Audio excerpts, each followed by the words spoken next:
Le vrai faux de l'info de la matinale avec Anne Le Gall. Bonjour Anne. Bonjour Thomas, bonjour à tous. Alors on le disait à l'instant avec Guy Verhofstadt à 5 jours des européennes et on revient sur le débat qui opposait hier sur Europe 1 Marine Le Pen, tête de liste Front National dans le Nord, et Jean-Christophe Cambadélis, le nouveau patron du PS. Et il a notamment été question, évidemment, de l'immigration dans l'Union européenne, Anne. Voilà, et face à une Marine Le Pen qui affirmait que l'Union européenne est victime d'une immigration massive, voici la réponse de Jean-Christophe Cambadélis.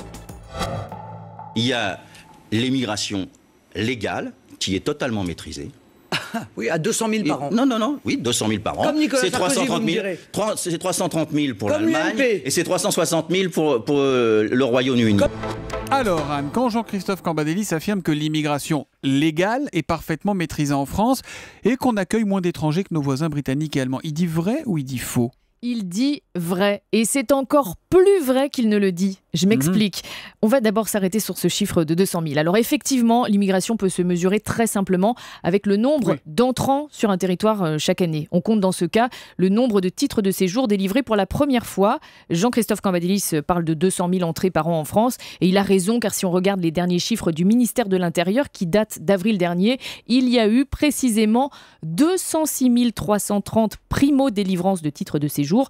C'est un volume en légère hausse mais qui tourne plus ou moins autour de 200 000 ces 20 dernières années, donc c'est stable effectivement. Alors dans le détail, on peut préciser que concernant ces entrées légales, l'immigration familiale est la plus importante, c'est 40% des entrées. Viennent ensuite les étudiants étrangers, puis l'immigration professionnelle. Ces nouveaux arrivants viennent d'abord de pays historiquement liés à la France, l'Algérie et le Maroc en tête, puis ils viennent d'Asie et notamment de Chine. Bon, et puis la deuxième partie de la déclaration de Jean-Christophe Cambadélis. Alors 330 000 arrivées d'étrangers en Allemagne, dit-il, et 360 000 au Royaume-Uni, c'est ce qu'il dit. Alors voilà, c'est vrai que nous accueillons moins d'étrangers que l'Allemagne et le Royaume-Uni, mais en fait le décalage est encore plus grand que ce qu'annonce M. Cambadélis. Si on prend le chiffre des arrivées d'étrangers en France, il tourne donc autour de 200 000 chez nous, alors il faut aussi regarder les entrées d'étrangers pour ces deux pays. Et pour pouvoir comparer, je vous cite les derniers chiffres de l'OCDE, il donne c'est le même élément de comparaison pour tout le monde. Voilà, la même base pour tous.